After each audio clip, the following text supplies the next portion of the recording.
Hello everyone, welcome back to my channel. Idli దోశల్లోకి పల్లీల చట్నీ ఎలా తయారు చేసుకోవాలో వీడియోలో చూసేద్దామండి. ముందుగా స్టవ్ ఆన్ చేసి గిన్నె పెట్టుకొని ఒక కప్పు పల్లీలు వేసేసి మంచిగా రోస్ట్ చేసుకోవాలండి. పచ్చివాసన పోయే వరకు వేయించుకోవాలండి. ఇప్పుడు ఇలా వేయించిన పల్లీల్ని పక్కన పెట్టుకోవాలండి, చల్లారనివ్వాలి. ఇప్పుడు మిక్సీ జార్ తీసుకొని చల్లారిన పల్లీలన్నీ మిక్సీ జార్లోకి వేసుకోవాలండి. ఇక నేను పొట్టు తీయట్లేదండి, పల్లీలను అలా వేస్తున్నాను. దీంట్లోకి గుప్పెడంతా కరివేపాకు అండి. కరివేపాకు తినని పిల్లలకు కూడా ఇలా వేస్తే బాగుంటుందండి. ఒక 5-6 పచ్చిమిర్చిలు తీసుకుంటున్నాను. ఒక 2 స్పూన్స్ పుట్నాలండి.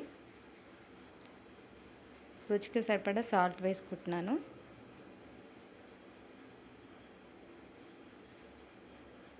ఇప్పుడు దీన్ని మిక్స్ గ్రైండ్ చేసుకోవాలండి. చూడండి, మనము కరివేపాకు వేసాం కదా, చట్నీ అనేది గ్రీన్ కలర్లో ఉంటుంది. పిల్లలు చాలా ఇష్టంగా తింటారు. ఒకసారి ట్రై చేసి కామెంట్ చేయండి. Thank you.